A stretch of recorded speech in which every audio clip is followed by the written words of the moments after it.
अल्टैप हो रहा है कि नहीं हो रहा है?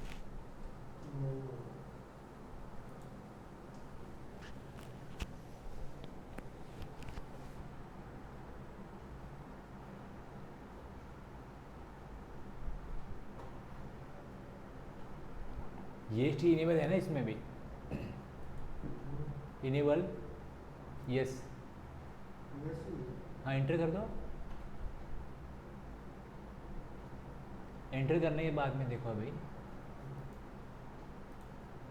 इसके अंदर जीएसटी नंबर डालना पड़ेगा अपना, बाकी तो वो डाल के देगा।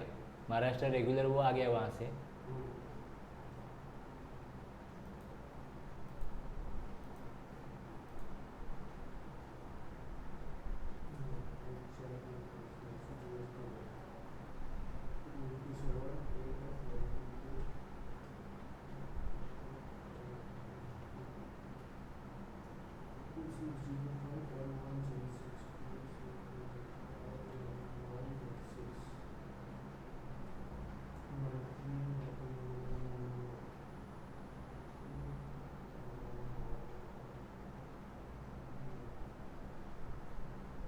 अगर रिवर्स चार्ज होता है ना तो वहाँ पे हम यस करते हैं रिवर्स चार्ज वाले के ऑप्शन को।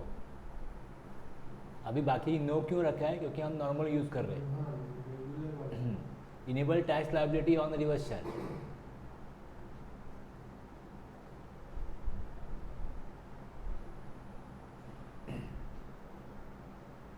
और ये जो ऑप्शन है set alter GST rate detail, ये जो ऑप्शन है इसको यस यस करो। इसको अगर यस किया हमने और अभी CGT नहीं दिखा रहा है तो F12 प्रेस करना। F12 प्रेस करके कॉन्फ़िगरेशन में ये ऑप्शन जो है HSN दिखाने के लिए वो ऑप्शन यस, रिवर्स चार्ज के लिए वो ऑप्शन यस कर दो, जब पाँचों यस कर दो। हाँ,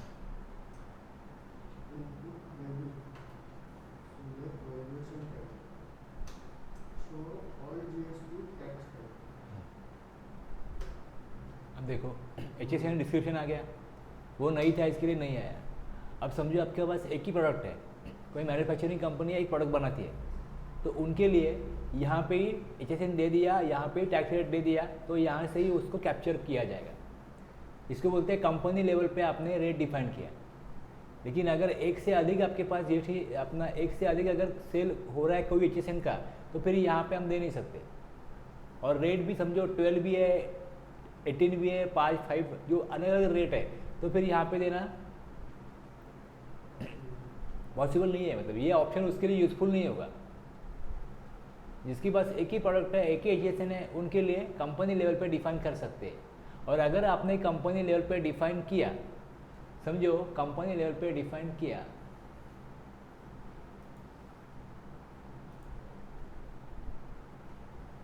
एक मिनट,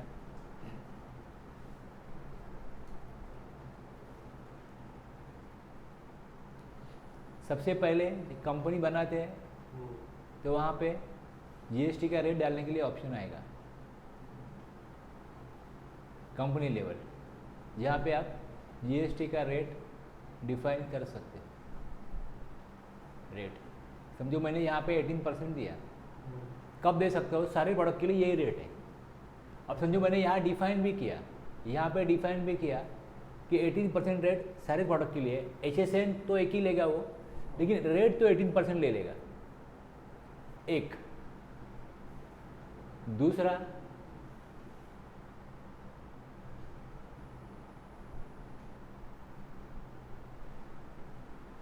इन्वेंटरी का ग्रुप होता है, इन्वेंटरी का ग्रुप होता है, वहाँ पे भी रेट डिफाइन कर सकते हो, वहाँ पे भी ग्रुप लेवल पे डिफाइन कर सकते हो। ये दूसरा लेवल है। यहाँ पे समझो आपने डिफाइन किया 12%, तो 18 को यूज़ नहीं करेगा, इसको यूज़ करेगा, उसको ओवरराइड कर देगा। रेट 18 पहले डिफाइन किया कंपनी लेवल पे और ग्रुप लेवल पे डिफाइन किया 12%, तो 12% ही यूज़ होगा, 18% को छोड़ देगा वो। तीसरा है इन्वेंटरी आइटम,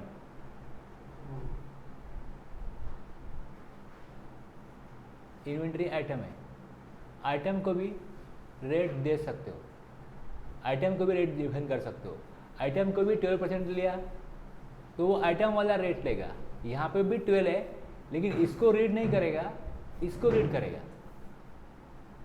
दोनों 12 है तो आपने को समझ में नहीं आएगा, लेकिन वो इसको रीड कर रहा है, इतना याद रखो। चौथी लेवल है लेजर ग्रुप। लेजर ग्रुप पे भी रेट डिफाइन कर सकते हो, लेजर ग्रुप पे भी रेट डिफाइन कर सकते हो। यहाँ पे समझो आपने फिर 18% डिफाइन किया तो 18% लेगा। उसके बाद आखिर में जो लेजर है, समझो आपने लेजर बनाया परचेस, तो परचेस को हम देते हैं ग्रुप, नाम दिया परचेस अकाउंट, ग्रुप दिया परचेस। उसके बाद नीचे आ गया एप्लीकेबल, एप्लीकेबल के अंदर गए, उसको रेट दिया परचेस टैक्सेबल और रेट दिया वहाँ पे 5%, तो अब वो 5% लेगा।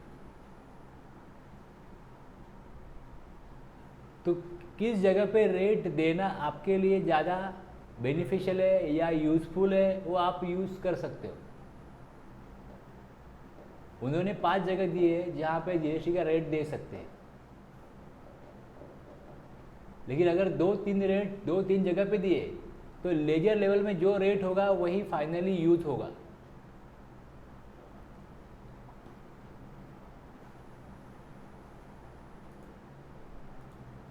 अब हम क्या कर रहे हैं,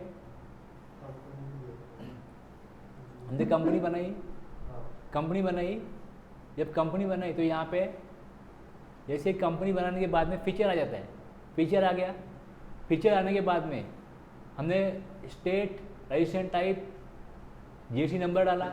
उसके बाद में अब set alter GST rate detail में जाके यस करेंगे तो यहाँ पे पहले लेवल पे पूछता है रेट कितना चाहिए, टैक्सेबिलिटी है क्या, टैक्सेबिलिटी है, टैक्सेबल है, रिवर्स चार्ज नहीं है, इनएलिजिबल फॉर इनपुट क्रेडिट, मतलब इसका क्रेडिट मिलेगा नहीं मिलेगा उसके लिए ऑप्शन होता है।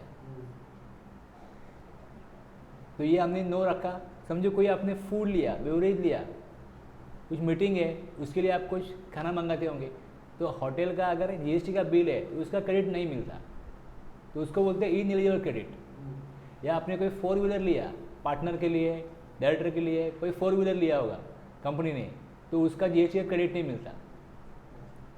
ऐसी कोई व्हीकल है जिसका ड्राइवर इंक्लूडिंग ड्राइवर 13 पैसेंजर बैठने की कैपेसिटी है, 13% बैठने की कैपेसिटी है, तो वैसी गाड़ी का क्रेडिट नहीं मिलता है, चाहे आप कंपनी के यूज़ के लिए लो। समझो कंपनी के एम्प्लॉयज़ है, उनको आने जाने के लिए, फैक्ट्री में आने जाने के लिए अगर कंपनी ने कोई व्हीकल लिया होगा लेकिन उसकी कैपेसिटी अप टू 13% है, तो उसका जीएसटी में क्रेडिट नहीं मिलता है। मिनी बस है, कैपेसिटी 15-16 लोगों की है, मतलब 13 से अधिक है इंक्लूडिंग ड्राइवर, तो वैसे गाड़ी का क्रेडिट मिलता है, तो उसको बोलते हैं इनएलिजिबल फॉर क्रेडिट, क्रेडिट नहीं दिया जाएगा। बहुत लोग क्या करते हैं, ऐसी कोई गाड़ी व्हीकल लेते हैं जो अपने फैमिली के लिए यूज़ करते हैं, कंपनी के लिए लेते ही नहीं, बिजनेस के लिए लेते ही नहीं, in the course of furtherance उसका यूज़ करते ही नहीं, लेकिन दिखाते हैं कि हमने वो बिजनेस के लिए लिया और उसका बैलेंस शीट में उसको दिखाते हैं, उसका डिप्रिसिएशन लेते हैं, उसका इनपुट टैक्स क्रेडिट लेते हैं। तो अगर ऐसी कोई गाड़ी ले रहे हो आप तो उसका क्रेडिट इनएलिजिबल है। और अगर फैक्ट्री के लिए, एम्प्लॉय के लिए, उनको घर से फैक्ट्री से घर छोड़ने के लिए अगर गाड़ी लेना चाहते हो तो बड़ी गाड़ी लो, बस लो, मिनी बस लो, छोटी फैक्ट्री है तो इसके लिए गवर्नमेंट ने इसका क्रेडिट ब्लॉक किया हुआ है सेक्शन 17(5) में। तो ऐसे कोई अगर आप परचेज करते हो तो जब वो लेजर आप बनाओगे या वो आइटम बनाओगे तो वो या वो फिक्स एसेट बनाओगे, तभी ये ऑप्शन यस करेंगे तो उसका क्रेडिट में जमा नहीं होता है।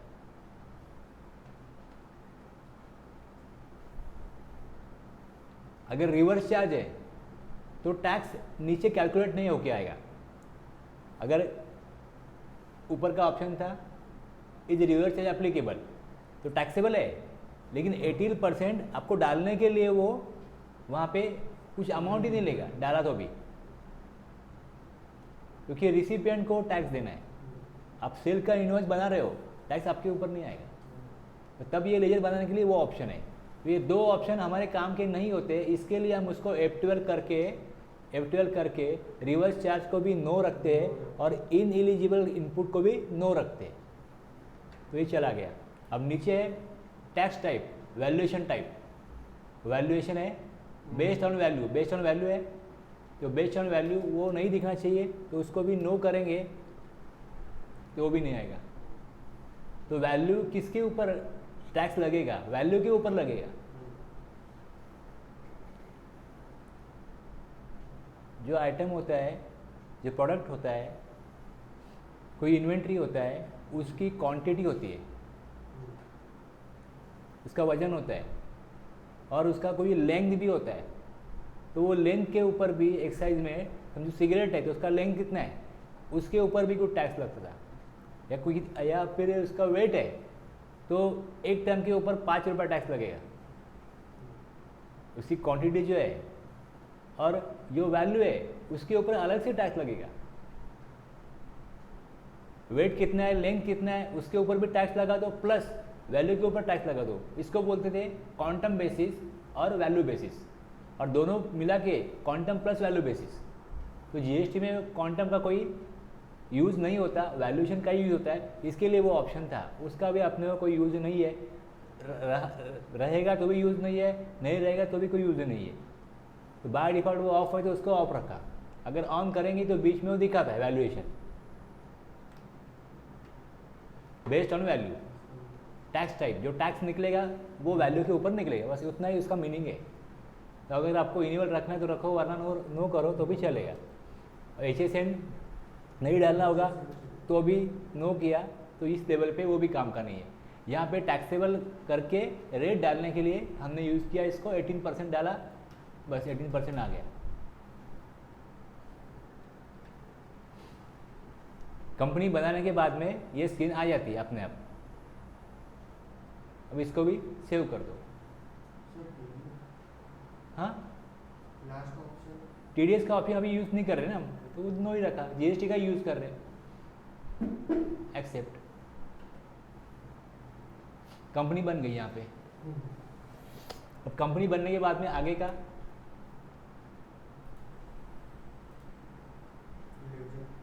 हाँ, अब जैसे परचेज करेंगे, सेल करेंगे तो उसका लेजर होगा, और टैक्स कौन सा है वो टैक्स होंगे। सप्लायर कस्टमर का लेजर होगा, और जो स्टॉक बनाएंगे वो स्टॉक का यूनिट कौन सा होगा, स्टॉक का यूनिट, स्टॉक का ग्रुप, बस इतना बनाएंगे। उसके बाद स्टॉक आइटम, हाँ उसका HSN। तो ये सारी चीज़ें प्रोसेस में आती है। कोई भी नई कंपनी बनाने के बाद में आपको इसी तरीके से सीक्वेंस, आप कुछ भी रखो लेकिन ये सब बनाना पड़ेगा। हाँ बस, हाँ ये कर दो। अभी ये रिक्वायर्ड लेजर ये है, मोस्ट रिक्वायर्ड।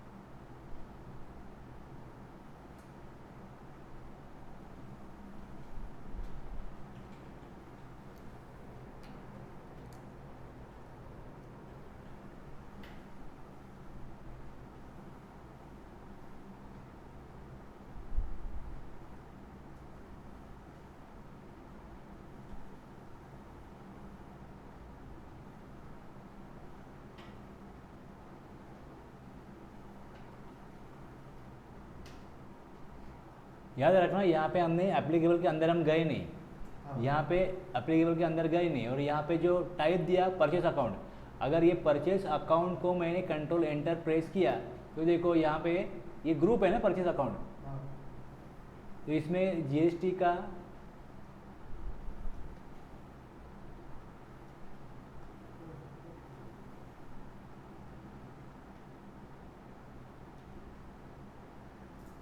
यूज कैलकुलेशन, ये भी कुछ ऑप्शन है यहाँ पे।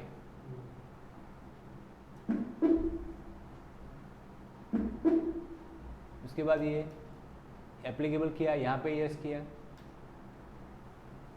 यहाँ पे टैक्सेबिलिटी है, यहाँ पे भी टैक्सेबिलिटी है, यहाँ पे भी रेट दे सकते हैं।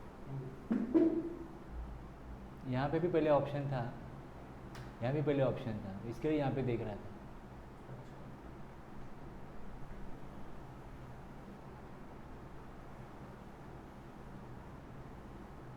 ठीक है, यहाँ पे हमने एप्लीकेबल में जाके यस नहीं किया, कुछ ऑप्शन अंदर का यूज नहीं कर रहे, यहाँ पे एज इट इज़ नो रख के आगे गए, एप्लीकेबल है। रेट अगर डिफाइन नहीं किया तो रेट कहाँ से लेगा, वो कंपनी लेवल से लेगा। अगर यहाँ पे रेट दिया होता तो कंपनी लेवल का रेट को ओवरराइड करने के लिए ये दूसरा लेवल है।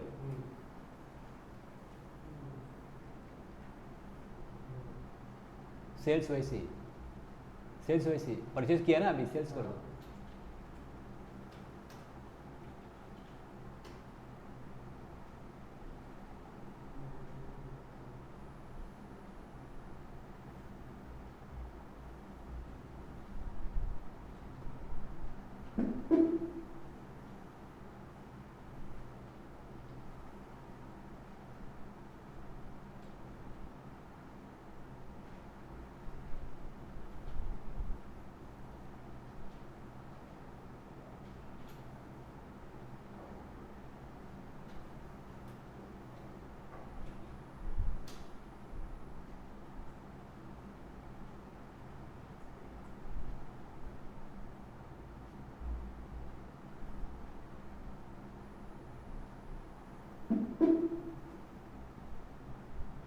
वहाँ पे क्यों दिया 9%? कुछ देने के लिए 0% ही रखना था उधर।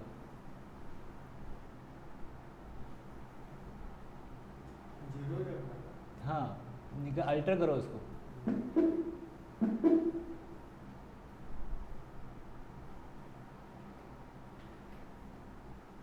CST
क्या कर रहे हो, कन्फ्यूज क्यों हो रहे हो?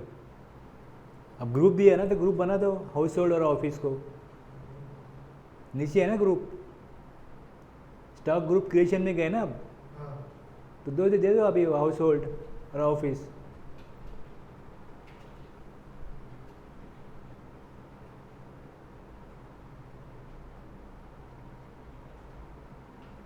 देखो यहाँ पे भी ऑप्शन है रेट का, सेट अल्टर जीएसटी रेट, यहाँ पे भी ऑप्शन है।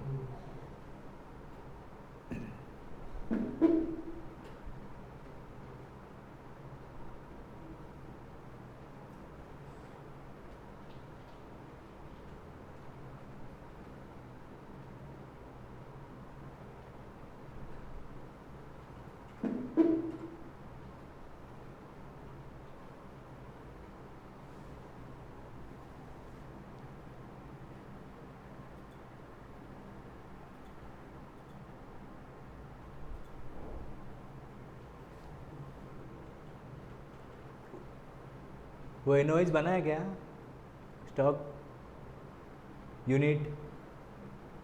तो बना दो ना वो।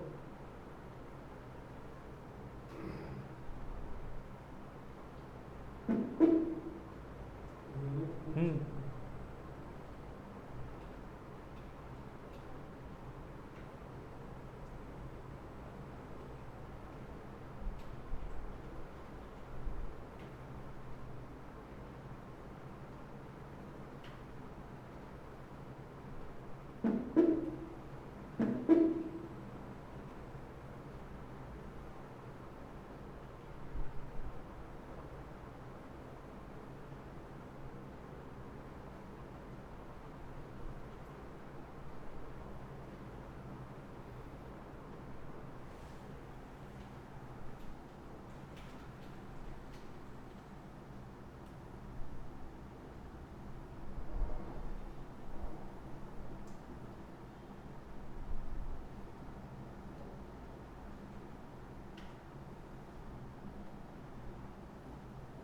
अब यहाँ पे एप्लीकेबल देंगे और उसके बाद देखो एच डालने का है ना अभी यहाँ पे, तो ऑप्शन इनेबल नहीं होगा तो नहीं दिखेगा। एफ करके ऑप्शन को इनेबल करके लो, यस।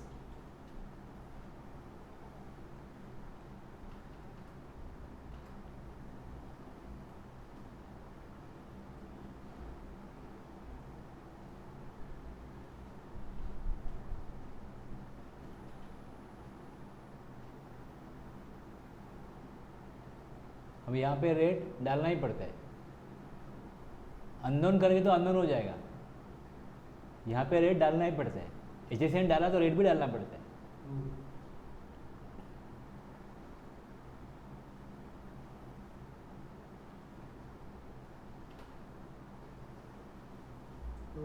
हाँ,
अरे ठीक, फ़ोन कर दो।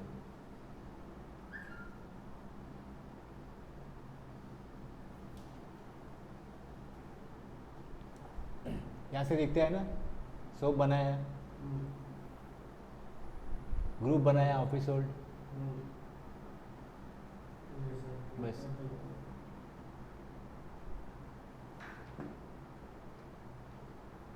और भी कुछ बनाना चाहते हो तो यहाँ से बना सकते हो, जो बन जाएगा वो यहाँ पे दिखाई देगा। अल्ट सी करके भी,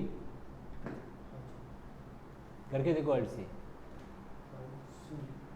बन जाएगा। हाँ बस, यहाँ पे ऐसे इस तरीके से भी कर सकते हो। और फिर यहाँ पे रेट कौन सा दिया, HSN दिया कि नहीं दिया, पूरा बनते भी रहेगा और दिखते भी रहेगा, दोनों।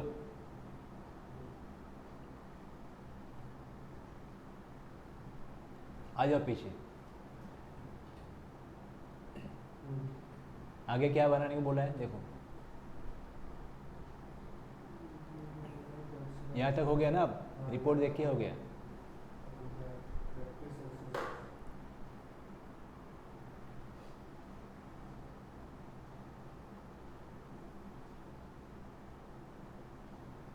जैसे स्क्रीन है वैसे, हाँ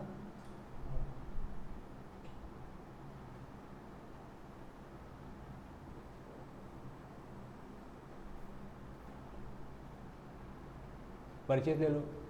अब अगर जैसा ऊपर दिख रहा है पार्टी नेम और परचेज लेजर, और वैसे नहीं दिख रहा होगा, यहाँ पे ऑप्शन है कॉमन लेजर, यस, ये नो किया है, इस तरीके से किया है तो स्क्रीन ऐसे दिखेगी। चेंज मोड, अकाउंटिंग इनवॉइस, यहाँ पे पर्टिकुलर दिखाई देगा। तो ये देखो कि जैसे ही एंट्री करना शुरू करते हैं, परचेज तो हमने ले लिया, लेकिन स्क्रीन कैसी होनी चाहिए वो पहले देखो। परचेज है,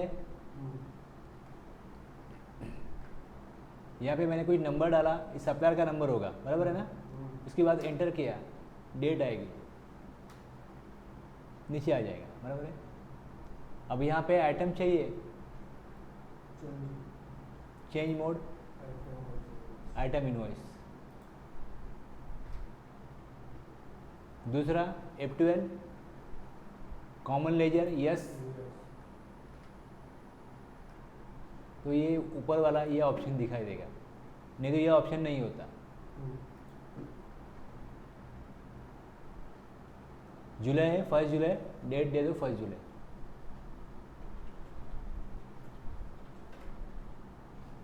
अभी आपने ऐसा देखा है कि ये जो डेट है ना, जैसे ये डेट है, यहाँ पे जाता है क्या वो, यहाँ पे जाता है, ये चेंज कर सकते हैं यहाँ पे जाके, मतलब डेट को वो स्किप कर देता है। अब F2 से करते हो, चेंज मोड, मैंने इसको वाउचर किया 1 मिनट के लिए और F12 किया,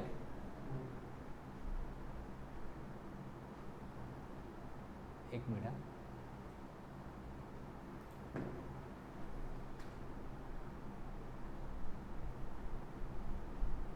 कोई ऑप्शन दिख रहा है स्कीप का, स्कीप डेट,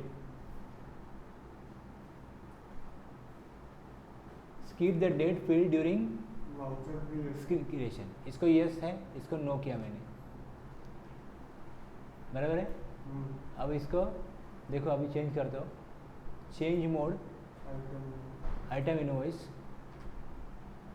अभी देखो, जैसे ही मैंने परचेज सिलेक्ट किया, सेल सिलेक्ट किया, डेट में रुकेगा,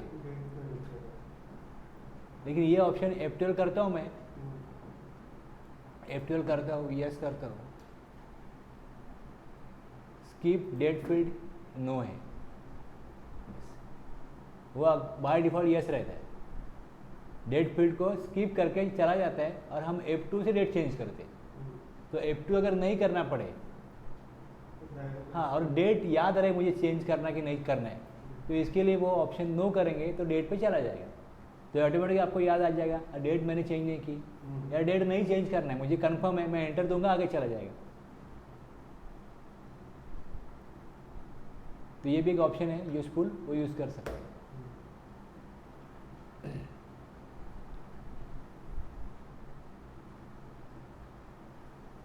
आगे भी डेट जुलाई,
ये नो ही देंगे, ऐसा कुछ नहीं है। ये बिल का ऑप्शन वहाँ पे यस रखा है, इसके लिए वो आ गया। अब ये नीचे दिखा रहा है ना, नीचे जो दिखा रहा है प्रोवाइड जीएसटी ई वे बिल डिटेल्स, एंटर कर दो इसको। एंटर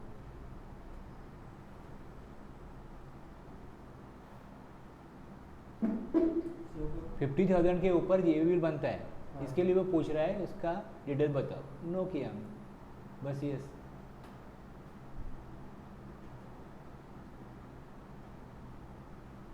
अब नीचे, अब एंट्री को फिर से निकालना चाहोगे तो पेज अप कर दो, पेज अप आगे एंट्री। अब अल्ट ए करके देखो, अल्ट ए, डिटेल देखो, अल्ट F1,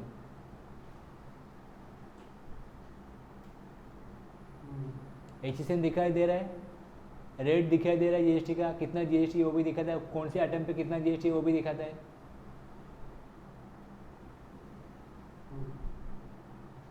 बस वो देखने के लिए ये ऑल्टे है।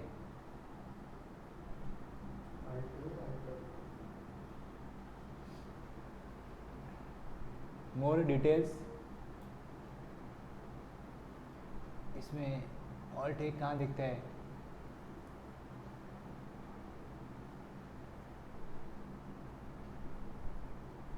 नहीं दिख रहा ना यहाँ पे, कुछ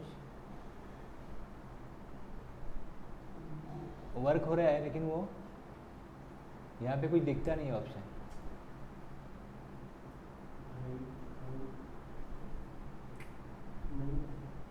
ठीक है, कर दो कंट्रोल ए, हो गया, हो गया ना, कंट्रोल ए कर दो, हो गया एक एंट्री। आगे नेक्स्ट एंट्री में सेल है, परचेस ही है, परचेस कर दो।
जो इनवॉइस होता है ना, इनवॉइस पे HSN वाइज समरी आता है, इनवॉइस पे HSN वाइज समरी आता है, उससे आप इसको कंपेयर कर सकते हो कि उस आइटम का उतना ही टैक्स लग रहा है कि नहीं, बराबर है कि नहीं। कभी कभी जो सप्लायर का इनवॉइस में अगर कुछ मैन्युअली बना के अगर वो भेज रहे होंगे तो उसमें कुछ गलती हो सकती है, तो कुछ गलती है कि नहीं हुई आप क्रॉस चेक कर सकते हो, उसके लिए ये दिया हुआ है।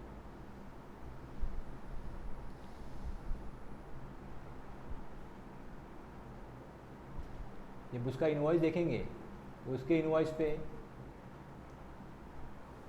अब ये कॉन्फ़िगर करता हूँ मैं इसको पहले, F12 GST analysis, yes, analysis भी यस,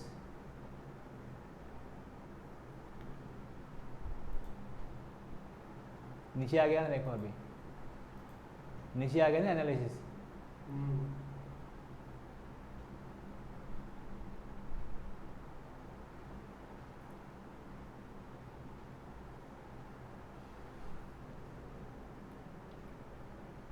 कॉन्फ़िगर,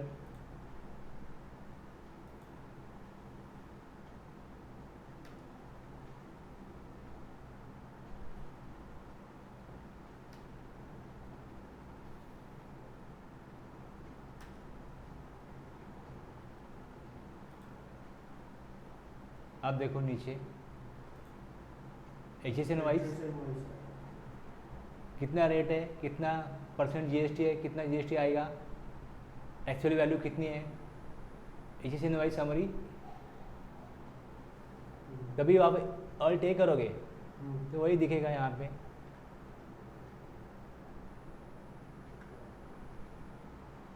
कितने अमाउंट पे टैक्स लगा है, 450 पे टैक्स लगा है, 13,500 पे टैक्स लगा है वो। सॉरी ये जो अमाउंट है, हाँ वो टैक्स लगा है अमाउंट, एसेबल वैल्यू ये 5,000 है, उसके ऊपर टैक्स 450 है। ये एसेबल वैल्यू 1,50,000 है, टैक्स 13,500 है। तो कितना टैक्स आ रहा है, बराबर आ रहा है कि नहीं आ रहा है, वो यहाँ पे दिखता है। नहीं तो फिर आपको एनालिसिस निकालना पड़ेगा, वो एनालिसिस निकाला बिना यहाँ दे सकते हो। या जो इनवॉइस है, परचेज अगर है तो परचेज में आप कंपेयर कर सकते हो, और सेल है तो कंफर्म करने के लिए वो देख सकते हो।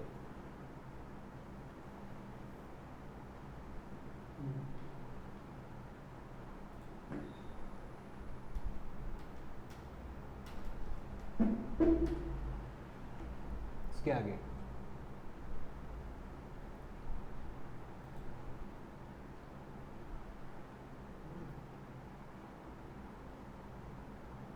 जैसे ये परचेज की एंट्री की, इसका इम्पैक्ट, इसका रिपोर्ट, इसका एनालिसिस,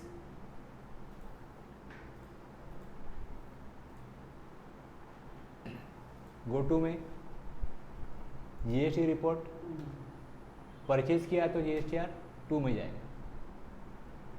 कौन सा महीना है, जुलाई डाल दो।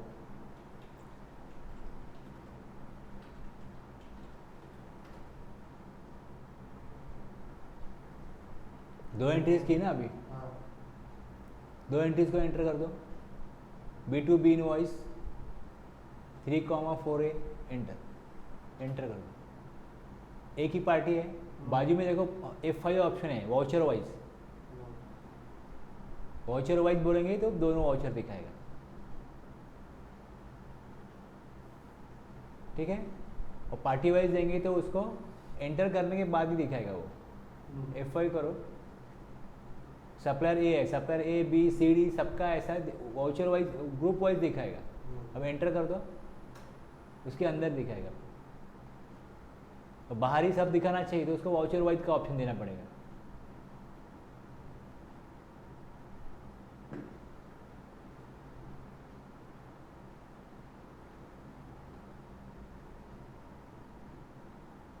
जैसा आपको सूटेबल लगे वैसा आप देख सकते हो।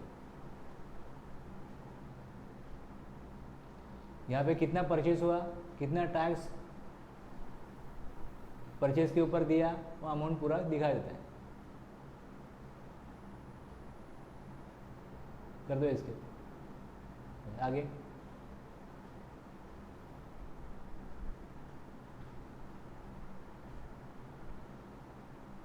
थ्री बी में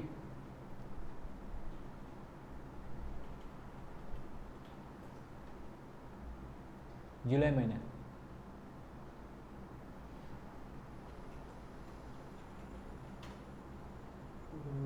अब F12 करके F12 show tax type in separate column. CGST और GST अलग अलग नहीं दिखा रहा है, वो थोड़े टैक्स दिखा रहा है। यस कर दो। डिटेल अल्ट F1 से डिटेल देखो,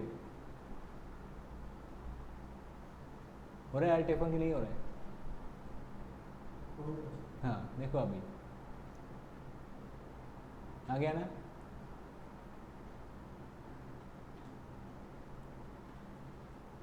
वहाँ पे जो ऑप्शन था ना इनएलिजिबल, अगर वो ऑन किया होता तो फिर यहाँ पे दिखता है, इसके नीचे दिखता है इनएलिजिबल में। ऊपर यहाँ पे टैक्स नहीं दिखाएगा, डायरेक्टली वो अमाउंट चली जाएगी यहाँ पे इनएलिजिबल में। ये ITC अपना एलिजिबल है तो इसके लिए एलिजिबल ITC में चला गया। टोटल कितना है वो, और इसमें 1 import of goods, 2 import of services, 3 inward supply liable to reverse charge, inward supply from ISD। ये 4 अलग अलग कैटेगरीज है। इसमें हमने परचेस नहीं किया, हमने इम्पोर्ट ऑफ गुड्स करके कुछ IGST भरा होता तो वो आता था। हमने इंपोर्ट नहीं किया, ना गुड्स को इंपोर्ट किया ना सर्विस को इंपोर्ट किया। ना हमारा कोई रिवर्स चार्ज में पेमेंट हुआ है, ना हमारा कोई IIT से क्रेडिट मिला है, हमारा नॉर्मल है, रेगुलर क्रेडिट है, वो ऑल अदर ITC में आएगा। ये 4 स्पेशल कैटेगरीज है, उस स्पेशल कैटेगरीज में हमारा परचेस नहीं हुआ है, हमारा जो इनपुट टैक्स क्रेडिट हमें मिला है वो ऑल अदर ITC में मतलब नॉर्मल परचेस से मिला है, तो वो 5वें कॉलम में जाएगा। ऊपर भी देखो ऐसा ही है, अगर सेल हुआ है तो सेल में ए में जो है वो नॉर्मल सेल है, नॉर्मल सप्लाई है। आउटवर्ड सप्लाईज इसके ब्रैकेट में लिखा है other than zero rated, other than zero rated. अगर आपने सेज में या कंट्री के बाहर अगर सप्लाई किया तो यहाँ पे आएगा आउटवर्ड टैक्सेबल सप्लाईज में। नील रेट अगर है तो यहाँ पे आएगा। सप्लाई किया लेकिन रिसिपिएंट टैक्स देगा, या यानी यहाँ पे इनवर्ड सप्लाईज है, आपने परचेज किया है लेकिन टैक्स पे करना है, तो इसके लिए ये ऑप्शन है। और कोई ऐसी चीज़ बेची इसके ऊपर GST नहीं लगता, मतलब शराब या पेट्रोलियम प्रोडक्ट, तो फिर नॉन GST आउटवर्ड सप्लाईज इसमें आएगा। ऐसे ये ऑप्शन है A B C D E, तो इसमें भी अगर सेल करते हैं, नॉर्मल सेल है तो A में आता है, और परचेस में नॉर्मल परचेज करें तो 5 में आता है।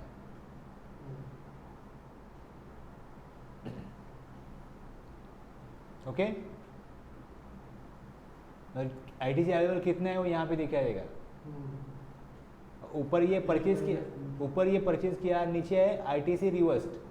ITC रिवर्स अगर पिछले महीने में या उसके पिछले पीरियड में कभी कुछ गलत ITC लिया हो तो उसको रिवर्स करने के लिए ये ऑप्शन होते हैं 1 और 2। ये सबके लिए एप्लीकेबल नहीं है, अगर वो गलती नहीं करेगा तो कोई रिवर्सल होगा नहीं। दूसरा है रूल 42 एंड 43।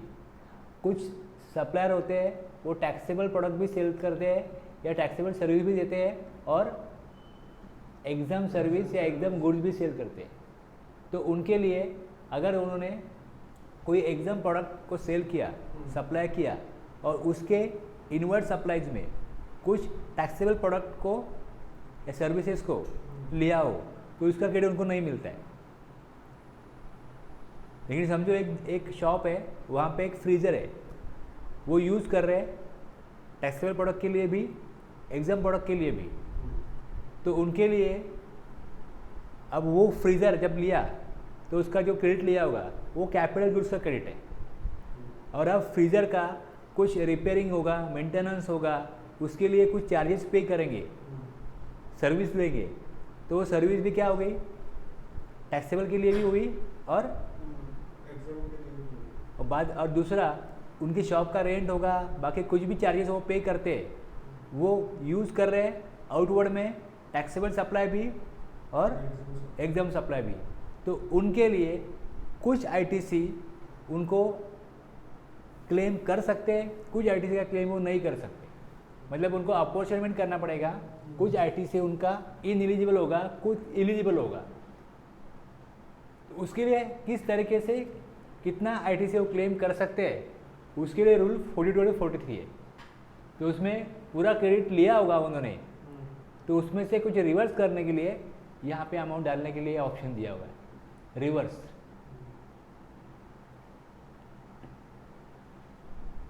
दूसरा एक ऐसा प्रोविजन है कि 180 दिन में सप्लायर को क्रेडिट लिया हो, 180 दिन में उसको पेमेंट करना चाहिए। रिसिपिएंट को, सप्लायर को 180 दिन में पेमेंट कर देना चाहिए।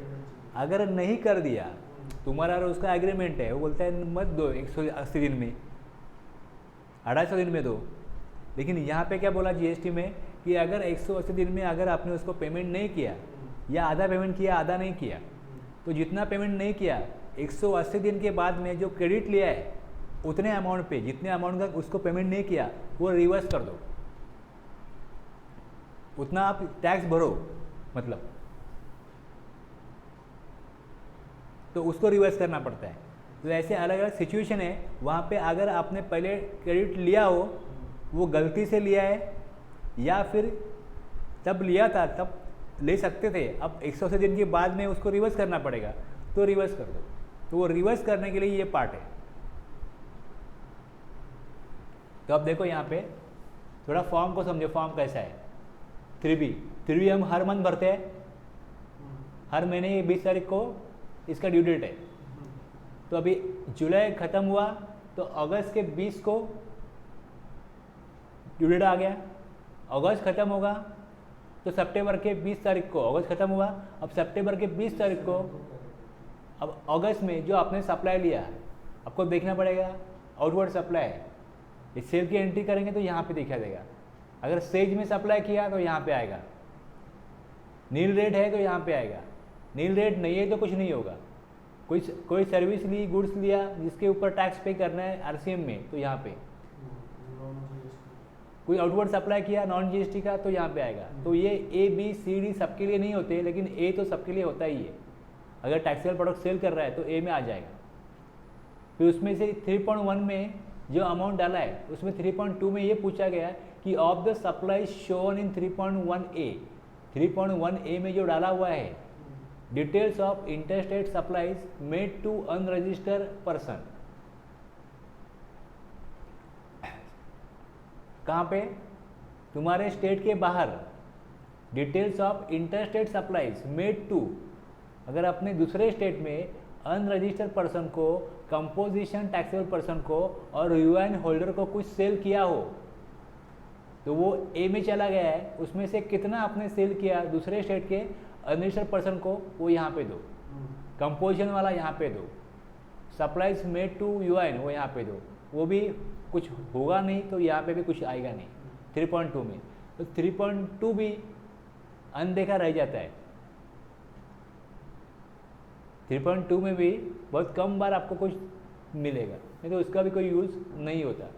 ये हो गया सेल के बारे में, आउटवर्ड सप्लाईज के बारे में। और नीचे एलिजिबल आईटीसी, आईटीसी किसके ऊपर होता है? इनवर्ड सप्लाईज के ऊपर होता है, परचेज के ऊपर होता है। तो परचेज का पार्ट ए में, जैसे मैंने बताया यहाँ पे कि ये स्पेशल टाइप ऑफ गुड्स है जिसको आपने इनवर्ड सप्लाई लिया, इंपोर्ट गुड्स, इंपोर्ट सर्विस। फिर यहाँ पे जो ऊपर कोई सप्लाई लिया जिसके ऊपर टैक्स भरना है वो ऊपर दिखा है, और टैक्स भरने के बाद में उसका आईटीसी मिलेगा पेमेंट करने के बाद में, तो यहाँ पे दिखाई देगा। आईटीसी क्रेडिट लिए तो यहाँ पे, नहीं तो फिर नॉर्मल है तो और अदर में। अब ऊपर एलिजिबल आईटीसी कितना दिखा रहा है और नीचे और अदर आईटीसी दिखा रहा है। आईटीसी रिवर्स किया तो ए से बी डिडक्ट करेंगे, माइनस करेंगे, और फाइनली जो अमाउंट होगा वो यहाँ पे आएगा। बी में कुछ है ही नहीं तो जो ए में है वही सी में होगा। इनएलिजिबल कुछ नहीं है। इनएलिजिबल में क्या होता है? ऐसा आईटीसी जिसका सेक्शन 17(5) में लिस्ट दिया हुआ है कि इसका आपको इनपुट टैक्स क्रेडिट नहीं मिलेगा। जैसे मैंने बोला जैसे व्हीकल लिया आपने जिसकी कैपेसिटी अप टू 13% की है तो उसका क्रेडिट नहीं मिलता है, तो यहाँ पे आ जाएगा। कोई फूड बेवरेजेस लिया उससे क्रेडिट नहीं मिलता है, वो यहाँ पे आ जाएगा।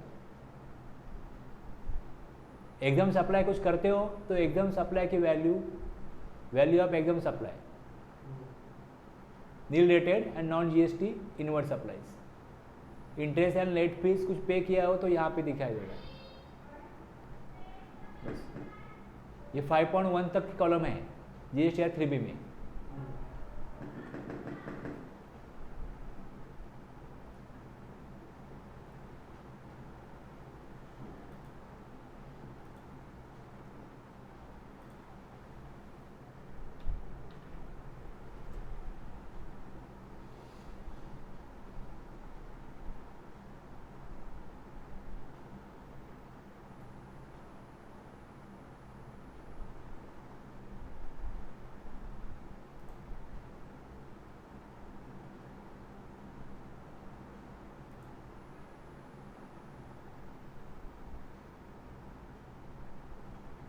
अब यहाँ पे देखो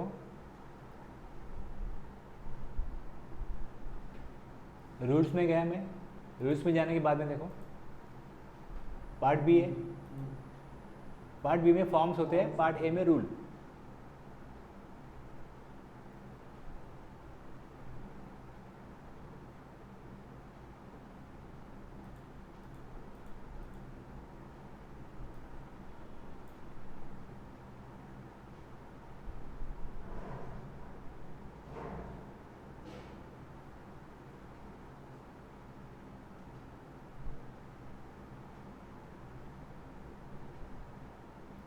ये है ना 3B, इसका फॉर्मेट देखो।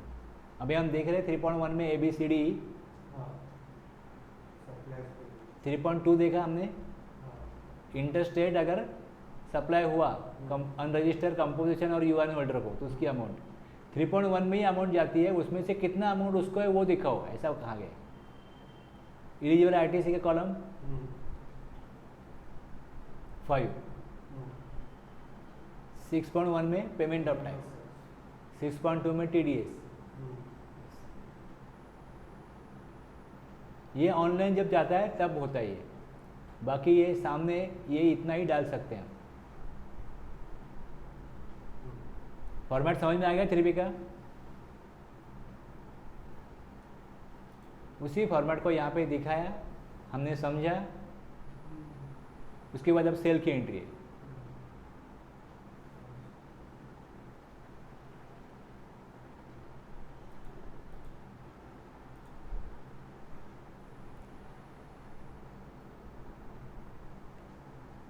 इफेक्ट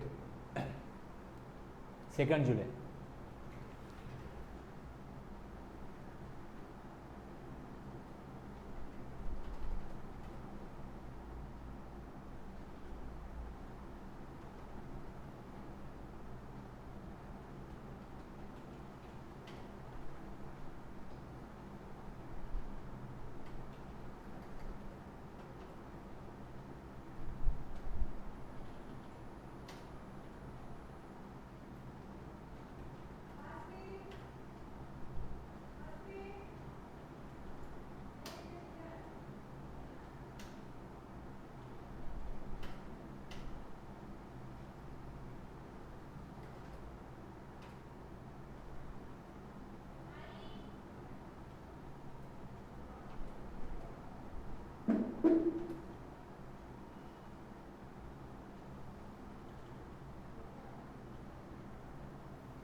एंट्री चला गया तो पेजअप से ला सकते हो।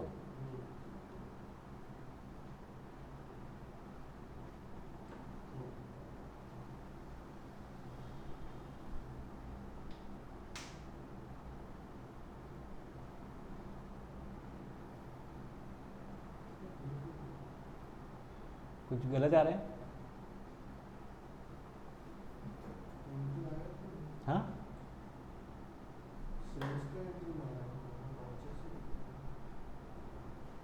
बाहर आ जाओ, डिस्प्ले डेबुक में जाओ, 2 जुलाई निकालो। हाँ बस, ओके।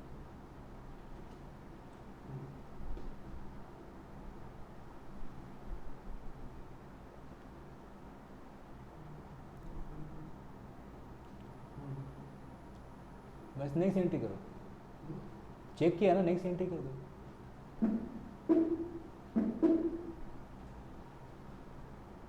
Fourth entry.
अब सेल किया ना, देखो आ गया ना ए में, 3.1 के ए में आ गया सेल, उसको एंटर करके देखो कितने इनवॉइस है।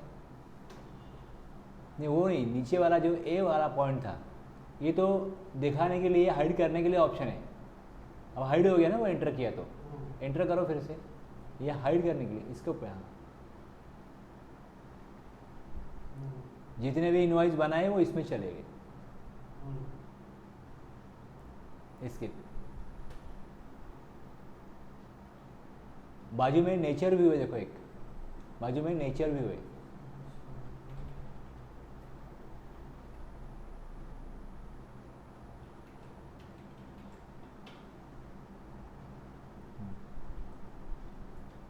F5 में नेचर व्यू,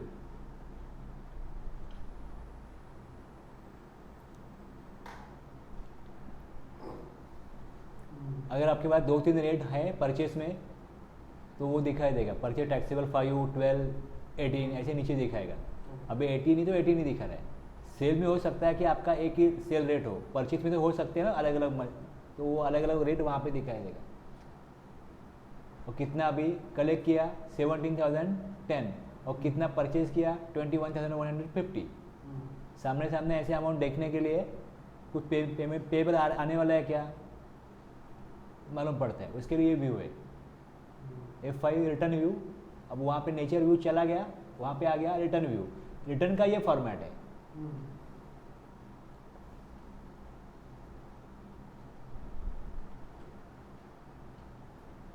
यही इसमें दिखा है। बैलेंस शीट में देखो अब क्या इफेक्ट होता है।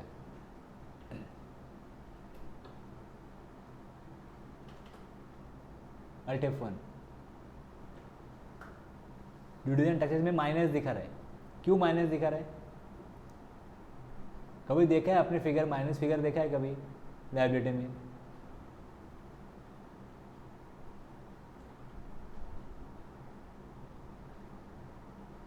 कर दो एंटर, इसको एंटर कर दो।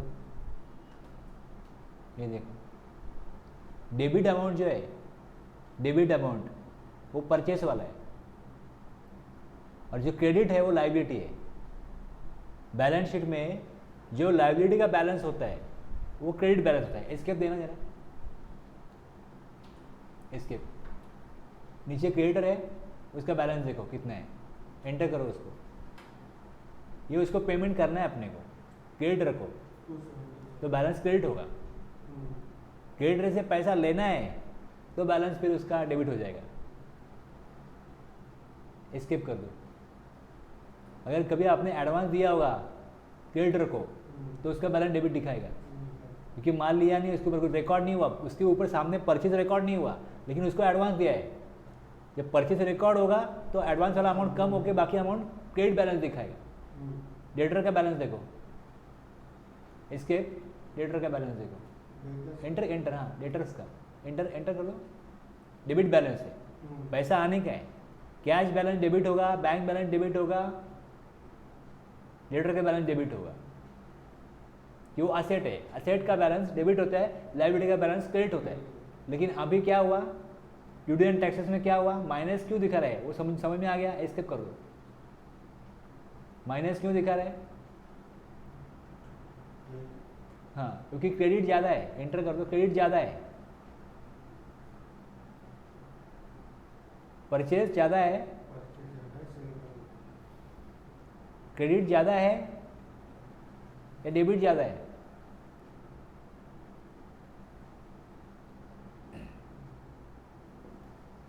क्रेडिट ज़्यादा होगा तो क्रेडिट बैलेंस दिखाएगा, डेबिट ज़्यादा होगा तो माइनस बैलेंस दिखाएगा।